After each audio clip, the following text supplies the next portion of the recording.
मेरी बात सुने, यहाँ तो लोग गर्मी से मर रहे हैं और आप माशाल्लाह ठंडे होके आ गए हैं। हाँ जी, की करिए, जे पानी ना छुटांगे तो जलजला आ जाएगा। ये क्या हर 2 मिनट बाद अपने ऊपर पानी डाल लेते हैं।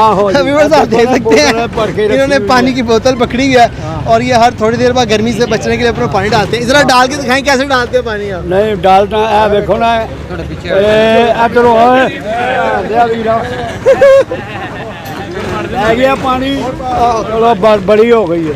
अपना नाम तो दस दो। मेरा नाम मोहम्मद तारक भट्ट मकबूल अहमद। मकबूल अहमद। ਤੇ ਤੁਸੀਂ ਇੱਥੇ ਕਿੱਥੇ ਰਹਿੰਦੇ ਹੋ?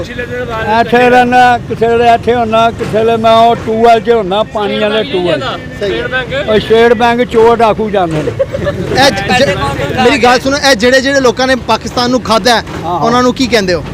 ਅਸੀਂ ਉਹਨਾਂ ਨੂੰ ਕਹਿੰਦੇ ਆ ਭਗਿਆੜੀ ਬਾਂਦਰ ਨੇ ਤੇ ਭੈਣ ਚੋਰ, ਉਹਨਾਂ ਨੇ ਸਾਰਾ ਮੁਲਕ ਤਬਾਹ ਕੀਤਾ। ਇਹ ਆਵਾਮ ਸਹੀ ਹੋ ਜਾਏ। ਕਿੰਨੀ ਉਮਰ ਹੋ ਗਈ?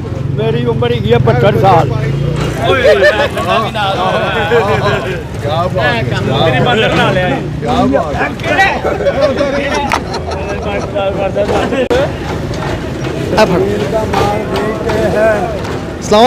वालेकुम सलाम। की नाम है ਤੁਹਾਡਾ? मेरा नाम मोहम्मद तारक।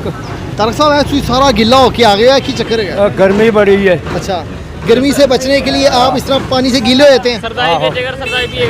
कितनी उम्र है आपकी? मेरी ये कोई 72 साल। महंगाई को खुश है ये? आहो जी, झूरा चोर भी आया जे। चोर है डाकू ने। हुक्मरानों को की फड़ाओगे जो ਤੁਹਾਡੇ ਕੋਲ ਵੋਟ ਹੈ? ਹੁਕਮਰਾਨ ਇਹਨਾਂ ਨੂੰ ਬਿਲਕੁਲ ਰਿਟਾਇਰ ਕਰ ਦਿਓ। ਜਦੋਂ ਇਹ ਤੁਹਾਡੇ ਕੋਲ ਵੋਟ ਲੈਣ ਆਣਗੇ ਇਹਨਾਂ ਨੂੰ ਕੀ ਫੜਾਓਗੇ? ਫੜਾਵਾਂਗਾ ਜੀ ਠਣਕਣਾ। ਗੱਲ ਸੁਣੋ, ਇਹ ਜਿਹੜੇ ਹੁਕਮਰਾਨ ਗੁਜ਼ਰੇ ਨੇ ਸਾਰੇ ਪਾਕਿਸਤਾਨ में, ਸਾਰੇ ਚੋਰ ਹੈਗੇ। ਪਾਕਿਸਤਾਨ ਦਾ ਸਤਿਆਨਾਸ਼ ਕਰਤੇ हैं। ਆਹੋ, ਇਹ ਜਿਹੜੇ ਨਾ ਸ਼ਬਾਜ਼ ਸ਼ਰੀਫ ਬੜਾ ਵੱਡਾ ਡਾਕੂ ਜੇ। ਅਰੇ ਡਾਕੂ ਨੇ। अवाम डाकू नहीं की? ਇਹ ਵੀ ਡਾਕੂ ਹੈ।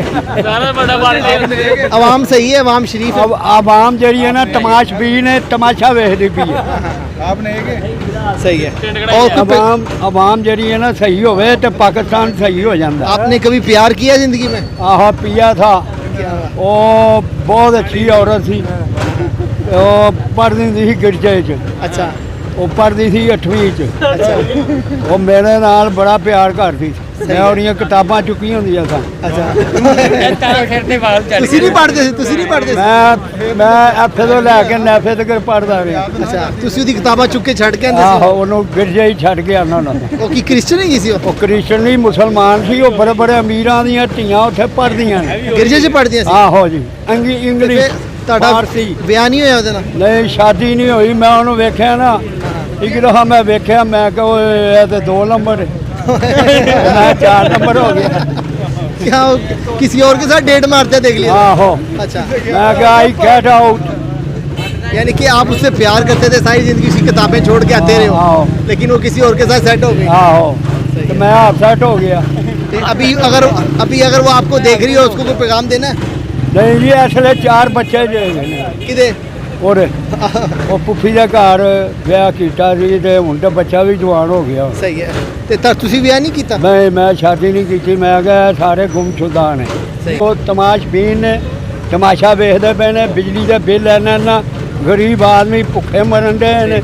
ਕੋਈ ਕਿਸੇ ਦਾ ਨਹੀਂ ਵਾਰਸ ਰੱਬ ਦੀ ਜ਼ਾਤ ਹੈ। ਜੋ ਗਰੀਬਾਂ ਦੇ ਦੁਆਲੇ ਹੋਏ ਨੇ।